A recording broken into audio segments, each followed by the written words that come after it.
কেন রাজস্থানের একজন মহান রানী বিয়ের 7 দিনের মাথায় নিজের মুন্ডু নিজেই কেটেছিল? এর কারণ জানতে হলে আমাদের কিছুদিন আগের ঘটনা জানতে হবে।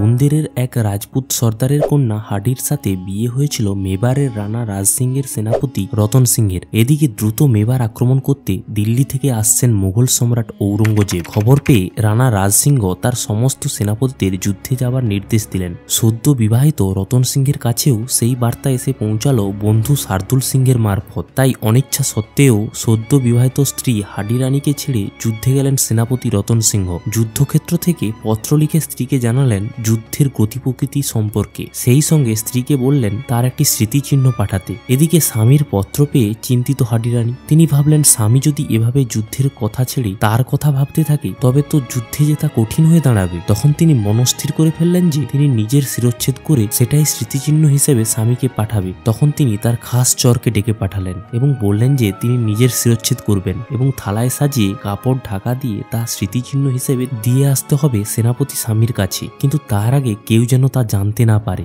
এই ভেবেই তিনি কোমর থেকে তরবারি বের করে নিজের হাতে কেটে ফেললেন নিজের মাথা। যথাসময়ে সেই স্মৃতিচিহ্ন গিয়ে পৌঁছালো যুদ্ধক্ষেত্রে সেনাপতি স্বামী রতন সিংহের কাছে। ঢাকা খুলেই চমকে উঠলেন রতন সিংহ। দেখলেন প্রিয়তমার কাটা মুন্ডুর সঙ্গে তার লেখা একটি পত্র, যেখানে স্বামীকে তার রাজধর্ম পালনের কথা স্মরণ করিয়ে দিয়েছিলেন তিনি। পত্র পড়ে নিজের দুর্বলতা ঝেড়ে ফেলে প্রিয়তমা পত্নী কাটা মুন্ডু ঢাকা কাপড়ের টুকরোখানি গলায় বেঁধে বীর বিক্রমে রতন সিংহ ঝাঁপিয়ে পড়লেন শত্রুর উপর। যতক্ষণ না পর্যন্ত ঔরঙ্গজেব মেবার ছাড়লেন ততক্ষণ পর্যন্ত চলল সেনাপতি রতন সিংহের এই মরণপণ লড়াই। শেষ পর্যন্ত তার এই বিক্রমের কাছে পরাজয় স্বীকার করতে বাধ্য হলেন ঔরঙ্গজেব। ফলস্বরূপ হেরে যুদ্ধক্ষেত্র থেকে পালালেন ঔরঙ্গজেব। এরপর যুদ্ধে জিতে নিজের মৃত্যুর পর যাতে সে প্রিয়তমার সঙ্গে মিলিত হতে পারে সেই কারণে নিজের মুন্ডু নিজেই কেটে ফেললেন সেনাপতি রতন সিং। বন্ধুরা, যেখানে সদ্য বিবাহিত একজন মহিলা যার হাতের মেহেন্দির রং হয়তো তখনও যায়নি, যে মেহেন্দি একজন নারীকে সংসারের স্বপ্ন দেখায়, দাম্পত্য সুখ কল্পনায় বিভোর রাখে, সেখানে সেই সব সুখ স্বপ্ন আর ভবিষ্যতে সংসার গড়ার ইচ্ছাকে নিজের হাতে বিসর্জন দিয়ে স্বামীকে রাজপুত ক্ষত্রিয়ের যুদ্ধধর্ম শিখিয়েছিলেন হাডি রানী।